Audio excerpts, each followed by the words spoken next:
الحمدللہ رب العالمین والصلاة والسلام علی اشرف الانبیاء والمرسلین اما بعد فاعوذ باللہ من الشیطان الرجیم بسم اللہ الرحمن الرحیم۔ آج ماہ رمضان المبارک کا 13واں روزہ ہے اور یہ مغفرت کے عشرے کا تیسرا روزہ ہے۔ جیسا کہ میں پہلے بھی اپنے کچھ پروگرامز میں عرض کر چکا ہوں کہ اسلام کا ہر مہینہ کوئی نہ کوئی اہم واقعات اور اہم ایشوز لے کر، ناٹ ایشوز نہیں کہیں گے اسے، اسلام کے یہ بہت اہم باتیں اور اہم واقعات لے کر آیا ہے۔ اللہ تعالیٰ نے جو قرآن مجید میں ارشاد فرمایا نا کہ یا ایھا الذین آمنوا کتب علیکم الصیام کما کتب علی الذین من قبلکم لعلکم تتقون، اے ایمان والو، مفہوم عرض کرتا ہوں، اے ایمان والو ماہ رمضان کے روزے تم پر فرض کیے گئے جیسے تم سے پچھلی امتوں پہ بھی فرض کیے گئے تھے۔ کیوں کیے گئے تھے؟ تاکہ تم متقی بن سکو، پرہیزگار بن سکو۔ تقویٰ کیا ہے؟ تقویٰ یہ ہے کہ اللہ سے ایسے ڈرا جائے جیسے ڈرنے کا حق ہے۔ ہم اپنے والدین سے بھی ڈرتے ہیں نا۔ ماں کیا کہتی ہے؟ خبردار جو تم نے یہ کام کیا، اگر نہیں کیا تو جو ہے نا میں تیری ٹانگیں توڑ دوں گی۔ تو کیا ماں کبھی ٹانگیں توڑتی ہے؟ نہیں نا۔ اسی طرح کبھی کوئی اولاد نافرمانی کرے تو ماں کیا کہتی ہے؟ آنے دے شام کو تیرے ابو کو، دیکھ تیری کیسی شکایت لگا دی ہوں، پھر دیکھ تیرا ابو تیرا کیا حال کرتے ہیں۔ تو کیا وہ شکایت لگاتی ہے؟ اور اگر لگا بھی دیتی ہے تو کیا ابو واقعی برا حال کرتے ہیں؟ علاوہ چند برے ابوؤں کے کیا کبھی ایسا ہوتا ہے؟ نہیں ہوتا نا۔ اللہ تعالیٰ اپنے بندوں سے 70 ماؤں سے زیادہ پیار کرتا ہے۔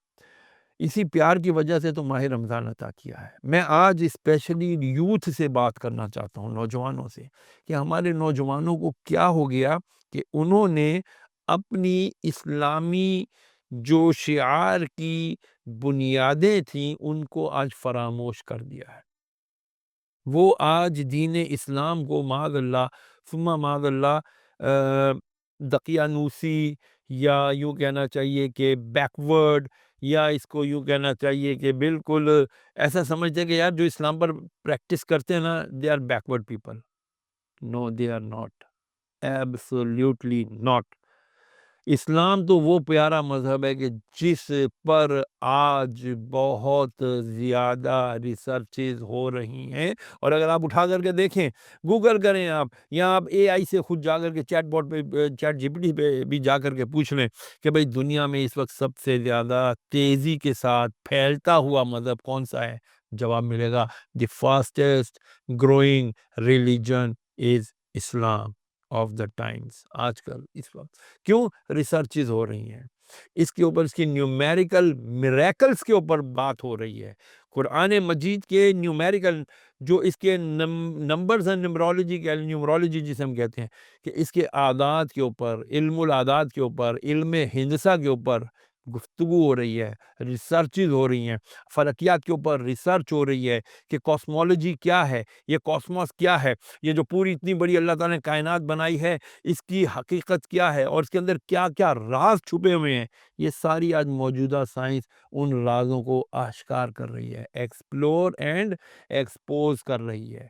لیکن بدقسمتی سے ہمارے نوجوانوں کو، مسلمانوں کو یہ بات باور کرائی گئی، انہیں یہ بات بتائی گئی کہ یار you Muslim people are very backward. ارے ہم کہاں سے بیکورڈ؟ ہم تو وہ تھے جن کی عالی شان قسم کی بہترین ہمارا ماضی تھا۔ کیا جبرالٹر بھول گئے؟ جبل الطارق جسے کہتے ہیں، جب طارق بن زیاد جب پہنچے اور انہوں نے کس طرح سے اندلس کو یعنی اسپین کو فتح کیا، جب انہوں نے دیکھا کہ سامنے 1,00,000 کی فوج ہے اور پیچھے یہ 4,000 مسلمان، یہ کیا کریں گے؟ انہوں نے اپنی کشتیاں جلا دیں۔ بھروسہ کس پر تھا؟ اللہ پر تھا، اپنے جو لیڈر تھے اس کے اوپر بھروسہ تھا۔ نہ رہیں گی کشتیاں، نہ واپس جانے کا سوال دل میں آئے گا۔ فوراً انہوں نے اپنی کشتیاں جلا دیں، اور پھر کیا کہتے ہیں، اقبال نے یہی کہا نا کہ دشت تو دشت صحرا بھی نہ چھوڑے ہم نے، بحر ظلمات میں دوڑا دیے گھوڑے ہم نے۔ جی ہاں، یہ مسلمانوں کی شان ہے۔ آج کا مسلمان، آج کی یوتھ کو یہ بات سمجھنے کی ضرورت ہے کہ ہم تو بہترین شاندار ماضی کے حامل رہے ہیں۔ ہمیں کس بات پر شرمندگی؟ شرمندگی تو ان لوگوں کو ہونی چاہیے جنہیں اسلام مل کے بھی اس کے باوجود وہ کسی تعصب کی بنا پر اسلام قبول نہیں کر رہے۔ میں آپ تمام نوجوانوں کو دعوت دیتا ہوں، آئیے اسلام کو اسٹڈی کیجئے، دیکھیے کہ اسلام ہمیں کیا سکھا رہا ہے، دین ہمیں کیا باتیں بتا رہا ہے، رسول اللہ صلی اللہ تعالیٰ علیہ وآلہ وسلم کی سنتیں ہمیں کیا بتا رہی ہیں۔ وقت ہمارے پاس کم ہوتا ہے کہ ہم آپ کو بتائیں کہ سائنس آج جن چیزوں کے اوپر ریسرچ کر رہی ہے وہ چیزیں آج سے 1400 سال پہلے ہمارے آقا صلی اللہ تعالی وسلم ہمیں بتا چکے ہیں۔ صرف ایک چھوٹی سی بات عرض کر کے ختم کرتا ہوں، کیا میرے نبی علیہ الصلوۃ والسلام نے فرمایا کہ میں تکیہ لگا کر نہیں کھاتا، یعنی میں ٹیک لگا کر نہیں کھاتا۔ 18 سال کا مویش لگا دیے، جو میشیگن اسکول آف میڈیسن تھا انہوں نے اسی بات کے اوپر ریسرچ کی کہ کیا بات ہے، ان کے نبی علیہ الصلوۃ والسلام نے فرمایا میں تکیہ لگا کے نہیں کھاتا، تو انہوں نے اس بات کا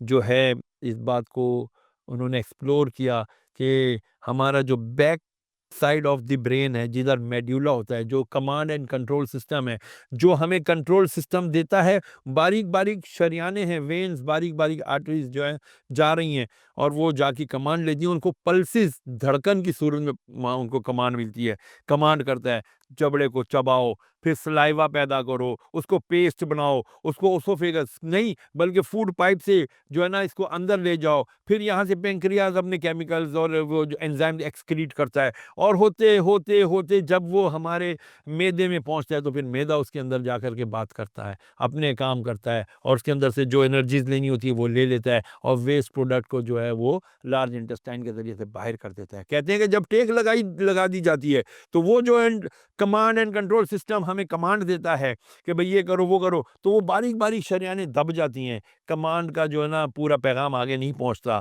پتہ چلتا ہے کہ ڈائجیشن خراب ہو گیا، پتہ چلا کسی آرگن نے اپنا کام پورا نہ کیا، نتیجہ کیا ہوا، ہمارا ڈائجسٹو سسٹم متاثر ہوا، جب ڈائجسٹو سسٹم متاثر ہوا تو ہمارا ساری باڈی متاثر ہوتی ہے۔ تو انہوں نے 18 سال کے بعد اس بات کو ایکسپلور کیا کہ نبی نے جو فرمایا تھا میں ٹیک لگا کے نہیں کھاتا بلکہ میں آگے ہو کر جھک کے کھانا کھاتا ہوں، تو پتہ چلا اسلام کے نبی علیہ الصلوۃ والسلام کی ہر ادا میں انسانیت کی بقا اور بیٹرمنٹ ہے۔ تو میں آپ سب کو دعوت دیتا ہوں، آئیے رسول کریم علیہ الصلوۃ والسلام کو اسٹڈی کیجیے، آپ کی اسوا کو اسٹڈی کیجیے، اس میں ہماری نجات ہے، ہماری بھلائی ہے۔ اللہ تعالی ہمارا حامی و ناصر ہو۔ والسلام علیکم۔